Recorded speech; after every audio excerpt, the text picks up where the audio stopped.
up, YouTube? Welcome back to another episode on the Young Girl Journal. And in this video, I'm going to be specifically going over my performance from last month, which is the month of October.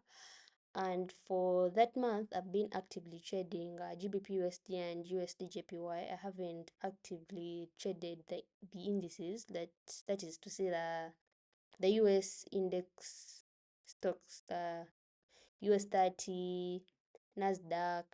Yeah. So in this video I'm going to be reviewing some the trade ideas behind the GBPUSD videos I've been posting earlier on, because I never had the time to review them then.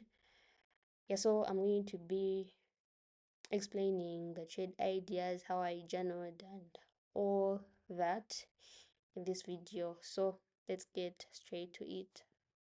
Yeah, so I basically began anticipating for this setup from, I think it was 3rd Friday, uh October. Put a video somewhere there that where I had posted it on my TikTok account.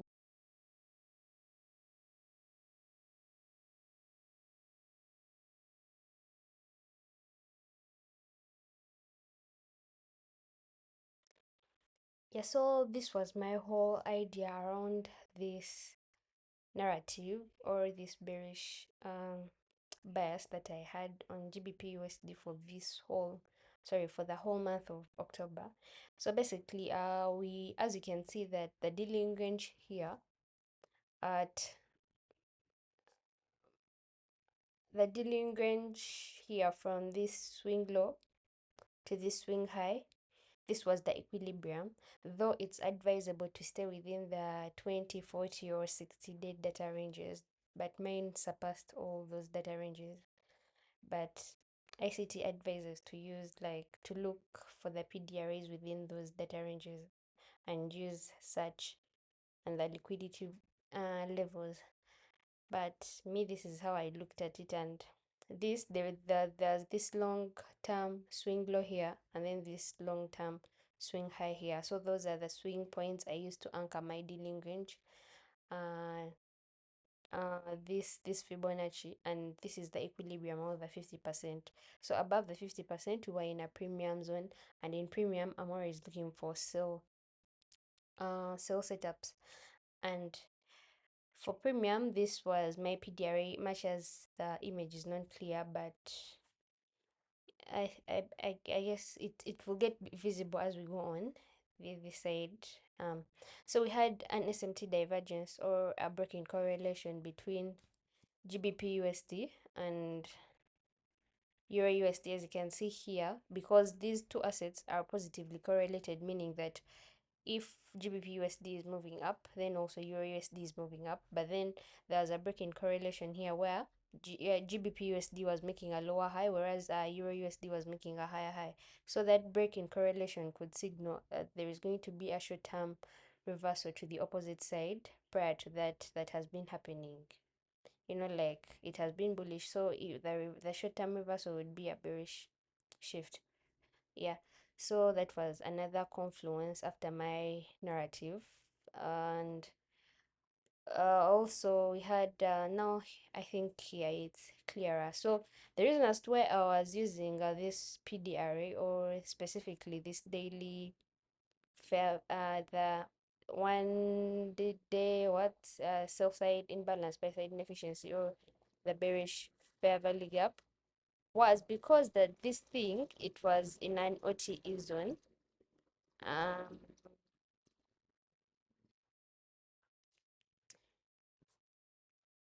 yeah, so this fair value gap was in the OTE zone of from this swing high to this swing low, and it was in the optimal trade entry zone here, as we shall see on the trading view chart, because these are images I saved.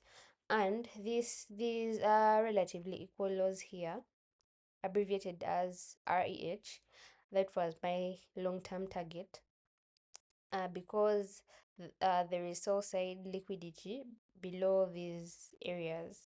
So I expected price to come uh and hit this level here, though I also expected some retracements here because it can't just go on in one go since this is the daily time frame.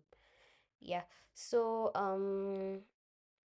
this is what happened. I think this was the second week of October, and then we had this little bit of retracement back to that uh, fair value gap or the CB, and we can see that there was also an order block at that point here. These two consecutive up close candlesticks here that came off of this fair value gap here, much as I never marked it. But yeah, and we also had a breaker block at around this point here, because you can see that there's a market structure shift higher here, and then rather sorry, there's a market structure shift here after this move took out the buy side here. So in this displacement lower, this short-term swing low here became the market structure shift, like after this displacement here. So there's these two consecutive down close candlesticks from the breaker block. So you can see we have all those PD arrays aligning in the same area. Yeah, so that was also another confluence. And then yeah, that's what happened. This was 28th October, like basically the whole month of October on GBPUSD it was bearish. Yeah, that is what we had, and I'm going to get into trading view and I explain further.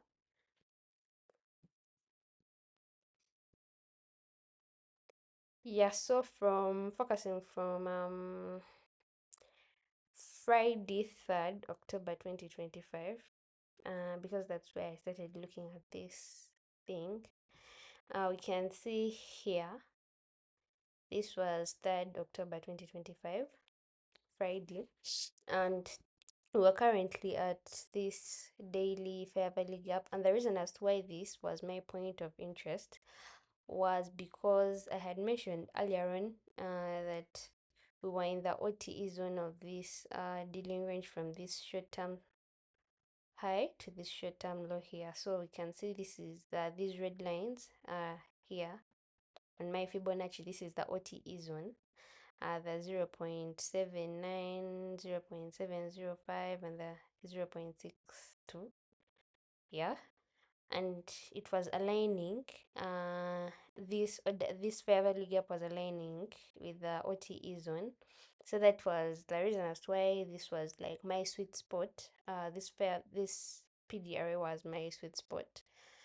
Yeah, and then also if we are to look, there are also other factors that actually studied from ICT's recent videos, and it's more of opening range concept, but it also kind of applies here, because we can see that as we displaced lower here, like okay, if we are to come from this side, and we had this what movement that took out the buy side liquidity above these highs here, and then we made a market structure shift lower. We can see that we had this short-term what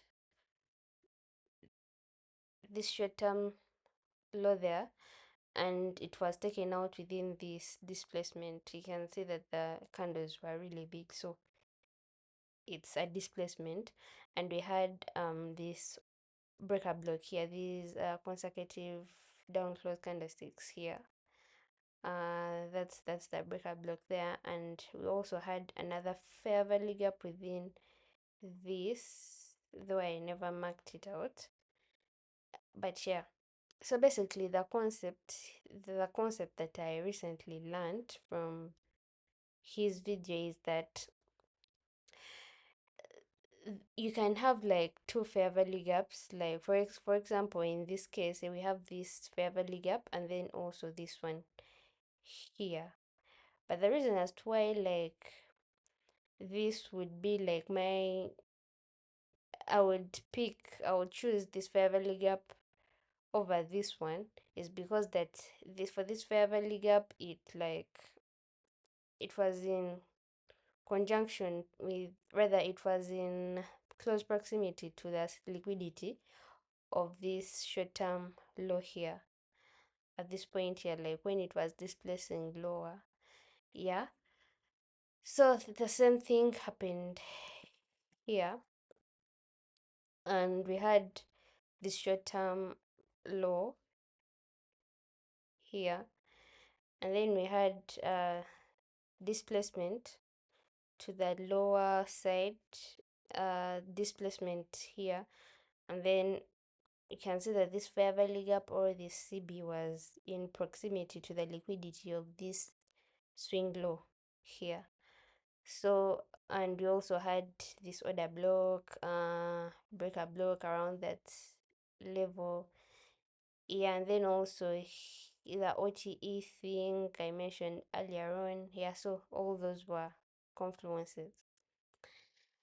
So if we are to also consider that, if we are to consider the correlation between GBPUSD, EURUSD, and the DXY, um, I had mentioned earlier on that GBPUSD and EURUSD are positively correlated, but DXY is negatively correlated to these two assets, meaning that if these two are going, if these two are like, sorry about that, if they are like bullish, if these two are bullish, as you can see here, we were in a bullish sentiment.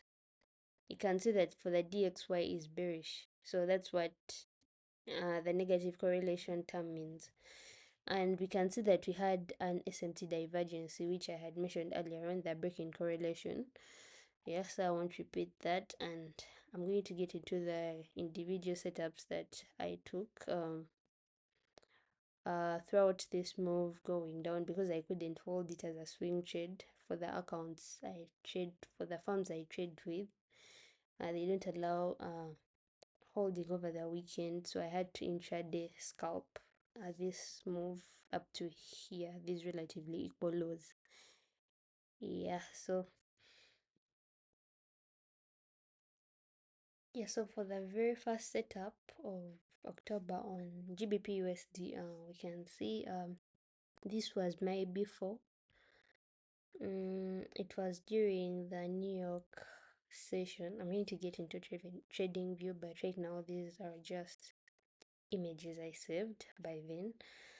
And basically, I entered off of this 5-minute breaker block after making this market structure shift. As you can see here, our price took out the buy side liquidity above this short-term high here at this point, and also this point here. So there's that stop hunt, and then it displaced lower, taking out this swing low as well, making a market structure shift and making these two consecutive down close candlesticks, this and this breaker block on the 5-minute time frame, as you can see here, 5. Yeah, and for the forex pairs, I enter off of the 5-minute. I don't go below the 5-minute time frame. Yeah, so this is how it played out. It retraced back to that breaker block. You can see that we also had a fair value gap here, but it was really small, and then it started going down. Yeah, so my target, I think it was around this swing point here. Now this is the daily time frame, as you can see here. Yeah, so I can't go as far as the 5-minute time frame because I'm on the basic plan of trading view, and the bars won't go as far as 9th October, but this was the entry around this point here, and I was targeting some low on the daily. If I can show you the daily candlestick, this for 9th October, this was it. It was this candlestick here, the one of 9th October, Thursday. I was targeting this initially. This is what I was targeting, this swing low on the daily. At this point here, what it was during the New York session. If I'm to put the session, yeah, it was during the New York session here. This is okay. The way I align. Sorry, I set up the settings for these things are mainly for the indices, but the New York session for forex pairs, it's the New York Open Kill Zone. It's from 7. Yeah, also okay. This was the London Open Kill Zone from 2 to 5 a.m. Eastern Standard Time. As you can see here, it's UTC -5 New York time. Yeah, so then we had the New York Open Kill Zone, and this is a screenshot from the daily time frame and how the price action was there for 9th October here. This was the candlestick here, this big candlestick, and you can see that it was really big, like, and then it took out this swing low here. So I entered off from this point here, and one of the things I could have done better in this trade could be my exits. I could have exited using the standard deviation levels, that is from here, this point here, because if to from this point that took out that took that made the stop hand, this to the swing low here, this could have been my first take profit here. From here, this was my entry. I put my stop loss around here, and then my first target could have been this, making it a 3.1 RR, and then my second target could be this. Actually, it could, one could begin from -1, but to me, a 1 RR is not logical. At least I like having 2 or 3 RRs. So this would be my first take profit. This -2, and then this -2.5 level here. And yeah, so basically that was it for 9th October. Yeah, so for the second setup I had on GBPUSD in the month of October, it was on 13th October 2025, and this is what happened. Yeah, so for that day, I first made a loss. As you can see, this was my very first setup, and then I had this other setup here after we, like, okay, the mistake I made with this very first setup here was that I never waited for the stop hunt, because like if you're like having a bearish sentiment, then it would be logical to first wait for like a sweep of an area of buy side liquidity, and then ride that the displacement lower. But I never waited for it here, and it was like visible. We had these relatively equal highs here, so obviously price had to come take them out and then displace lower, as you can see here. So that's what I did here after I swallowed the loss here, and then yeah, we made another clear setup here. We had the stop hunt here, and then we had this breaker block here, this bearish breaker block, this candlestick before these 3 consecutive up close candlesticks, and then we displaced lower, and I entered off of that here. Okay, that was the plan, but then here I entered off of this fair value gap at this point here. As you can see, this aligns with this fair value gap, and then I showed I think, okay, yeah, so here I got out, at this point I got out, I hadn't looked at the calendar, the news events. I realized that it was a US bank holiday, so obviously the price action was going to be bad or ugly. I realized later on that it was a bank holiday, but these were some of my executions. And yeah, that was the whole day. So for trading view, I think I don't have much to say about this setup because it was a bank holiday, and you can see the price action is, it was in a seek and destroy pattern because of the US bank holiday. Yeah, so going to trading view for 13th October, we can see we had, if we were to put the sessions here, the London session, this was the London open kill zone, then the New York AM, New York PM, then the Asian. You can see that the day was pretty, I would say a seek and destroy pattern, or it was in a high resistance liquidity run. But this was specifically a what? A seek and destroy, because for the difference between a high resistance and a seek and destroy pattern is that for a seek and destroy, it's normally like the price action like is overlapping. Like first of all, for high resistance liquidity runs, PDRAs are not respected, or like price spends a lot of time in those PDRAs, or even it overlaps them.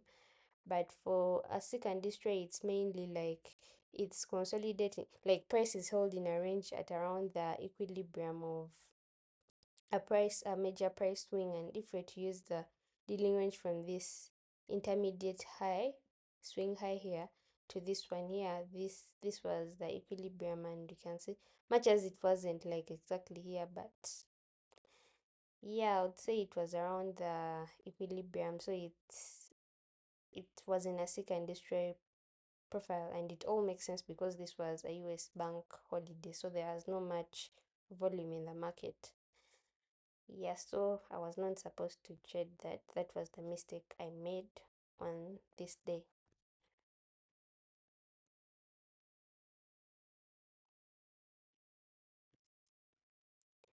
Yeah, so this was how the daily candle was. Okay, now this is 14th. It's no longer 13th. Like you can see here, the current price action was on 14th. So after having this seek and destroy pattern, normally there is that concept Larry Williams says that markets move in cycles, like large range to small range, like that. So you can see that the previous day it was a small range, so obviously you would expect a large range day on the next daily candlestick would be in a large range. As you can see, if we were to look at the candlestick here, you can see that the daily candlestick for this for 14th, prior to 14th October, it was in a small range, and then the next day was a large range. Also, ICT talks about it, and there is also that thing where he says that if it's normally an inside candlestick. So if you have an inside candlestick like here, then expect the next day to be large range. But if the large range day doesn't come like that next day, then probably there is going to be another maybe small range day, and the large range day comes like after that second inside candlestick or small range day, something of a sort. But it's all in the 2024 mentorship, ICT mentorship. Yeah. So I was targeting for this day. I actually never traded 14th October, but this is how it went. You can see that the London open kill zone was really big. Like it had a lot of volume, I would say, and I think it hit Friday's low, which was my target for Monday or 13th October, but we had a bank holiday, US bank holiday then. So my next setup was on 16th October 2025, and this is what happened on that day. Yeah, I made a loss on 16th. As you can see here, I held onto this trade longer. I was very emotional about it, and I removed my stop loss, made a loss of 1.3%. So basically, the reason as to why remember I had been in like a winning streak for like the past two setups for October, as I've showed. It was this, and then also this. Okay, much as I never took it here, and I never like woke up early to trade on Friday, so the London open kill zone left me. That setup left me. So I was trying to, chase this setup here. That's why I never performed well. That was the main reason as to this why I made this loss. And if we are to get into trading view, yeah, so on TradingView, this was the daily candlestick for 16th October, this right here. And you can see that me, I was still, remember, I was looking for still setups on the higher time frame. On the daily, I had already, my bias was bearish. So I was looking for sell setups on the lower time frames. And that's the mistake I made on this day. I never waited for like on 16th, I never waited for the thing to, I never gave it time to retrace and then enter for the short again. As you can see that it actually came up to the other daily fair value gap I had marked out on the daily time frame. If we were to go back to the daily, yeah, and let me remove these things. Yeah, so basically this was 16th here. This was 16th October. This was the daily candlestick for 16th here. It reacted off of that other block here, and then also the next day, and then it continued going down. So the mistake I made is that I forgot that, okay, I was holding this thing with hope. I would say I stopped thinking logically. Like I just wanted it to go my way. That's why I was forcing that short position, much as, yeah, I made the loss. And then the right setup came when it started going back to the bearish move on 28th and etc. and all that, those days up to like my target. And then for the next setup,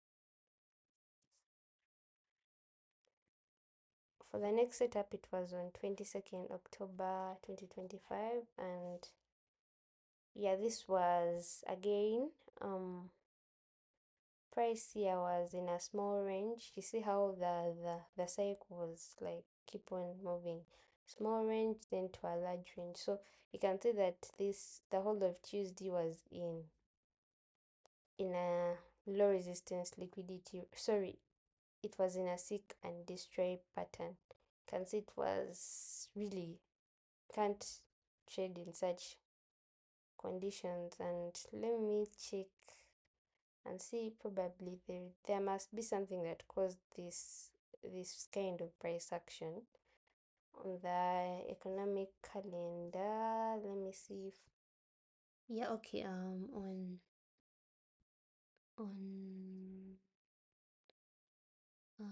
let's change this to New York time. Where is New York time?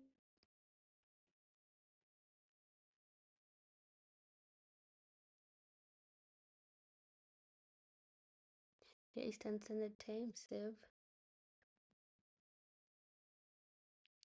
Yeah, so we can see that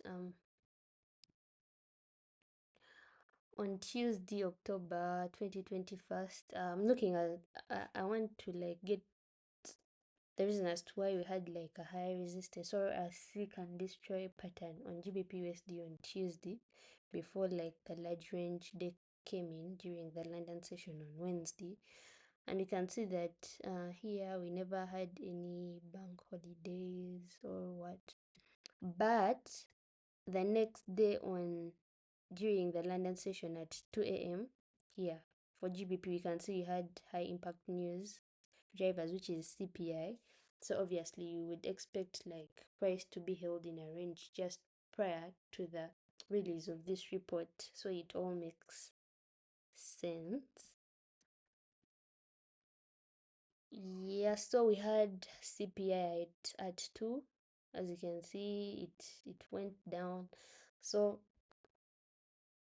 obviously me, I don't trade high impact news, like specifically CPI, FOMC, NFP, and PPI, and then also the Jackson symposium thing, which happens once in a while. Yeah, so I just left this, and actually I was not even awake at this time, so I wasn't actively trading at the time. And then yeah, this is what I wanted to see. I wanted to see price reaches to this 15-minute breaker block here. You can see that after it swept the what the buy side liquidity above the London, rather the Asian session here, and then it dumped during on the release of the CPI report, and then we left this breaker block here, the 15-minute breaker block here, these two consecutive down close candlesticks, the bearish breaker block. So this is where I wanted to see price retrace, and I get my sell set up. And yeah, this is what we had when it reaches to there at that point during the New York session here. I executed for a sell, as you can see here. And then for the next if we are to look into trading view for 22nd October, yeah, so on trading view, this is what happened, and how I could have, yeah, so this was the breaker block, and we had, if we were to put the sessions here, we can see that this happened during the New York open, during the New York session. The retracement came from this side, and then we bounced off of this breaker block. And yeah, so some of, if we were to use the standard deviation from here, from this to this, so obviously this could have been my first take profit, or for someone who is okay with the small RR, this could have been the thing. I placed my stop loss there, and then this, to me, this would have been my first take profit here if I had to use the standard deviation. But for this trade, I wasn't using standard deviations, but I'm trying to incorporate the standard deviations into my trading because my exit strategy is not as good. So I'm trying to incorporate this. Because for me, for this, when I was entering off of this thing, this was my target this side, and you can see that it took some long time to go there, as it actually hit it here, but I was already out. I think I got out from around when this thing started retracing, around this point here. That's when I got out during the, I even never reached the London open kill zone of the next day. I just got out from there. So this could have been a good exit uh, strategy. Could have been at 2.7. then also this 3RR, and then also, but me, I was aiming for this. That was my aim when I took this setup, which was this law here for this day. The law that was made, I'd say during between because this is 6:30 and it's just before the New York Open kills one. I'd say it's like, anyway, doesn't matter, but yeah, me, that was my target, and you can see that it would have hit from here, but I got out early at around this point here. Yeah, so for the next setup, it was let's see,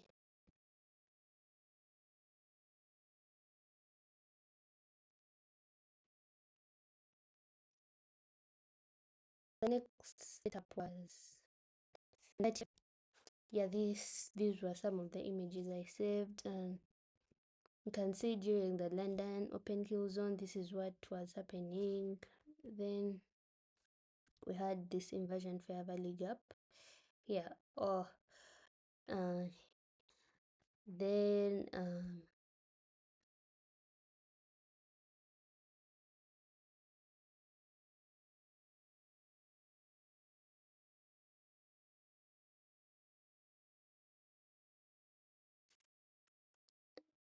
yeah, so the reason as to why I took this trade, this was my very first trade for this week. It's because, as I wrote here, I took this trade because the whole of the week I wasn't. This was supposed to be, I wasn't able to get an entry due to FOMC, and when the setup formed, I never wanted it to leave me, so I had that fear of missing out. So probably that's why my entry wasn't as good. And yeah, so I got out at this point here. Like, I was having mixed I would say thoughts of getting out, because I would say, like, according to the higher time frame, it was like logical for me to sell at this point, to have this setup. Like, it was very logical, but emotions got over me. I like seeing things. I would say, but anyway, I got back into this trade, and this is what, before, like, as I was debating to either hold on to this setup or to like get out, uh, like, part of me was saying that maybe you first wait, hold on to this trade and see if it could be reacting off of this 15-minute order block, if I can show you in the higher time frame, because this was the 5-minute. Yeah, they are all 5-minute. I never. Oh, okay, yeah, this was the order block. So logically, I was thinking to myself that don't close that trade, because price could be reacting off of this 15-minute bearish order block to continue going down. But when I saw the 5-minute inversion fair value gap being disrespected, that's when I decided to get out. Yeah, so this was the inversion fair value gap that was disrespected. Like, price, okay, at this point here it was respecting it, but there is some point where it reached and it was going up. It closed from above somewhere there. Yeah, so this was, I I got back in at this point here, the 5-minute breaker block re-entry. As you can see here, this was a loss. So when I re-entered here, I cut the risk, and at this point here, I felt like getting out of this trade again. As you can see, we're like in a drawdown, but I just left it to hit stop loss if it were to hit, because I was tired of getting in and out. And then I was also thinking to myself that, what if I get out and then it actually goes to my target? So I just left it to run. If it hits my stop loss, it's okay because I had already cut the risk. So at least for this trade, for this setup, I was in check with my emotions and all that. And this is how it turned out. Then we had this inversion at this point here. It was before it turned into an inversion fair value gap. It was a BC or a bullish fair value gap, and then when it got disrespected here at this point, seeing price close below the CE of this BC before it became an inversion fair value gap gave me the confidence to keep holding onto the setup. Yeah, so this is what happened. It kept going lower, and then it actually started showing signs of a low resistance liquidity run. As you can see here, we had this fair value gap being left open, which became a breakaway gap. Yeah, so we had that breakaway gap. I had placed my sell limits for another. I wanted to see price reaches to this to give me another entry, but it never. It just went for the target I had in mind, which were these relatively equal lows, abbreviated as REH. Yeah, so basically that was my performance on GBPUSD for the whole month of October.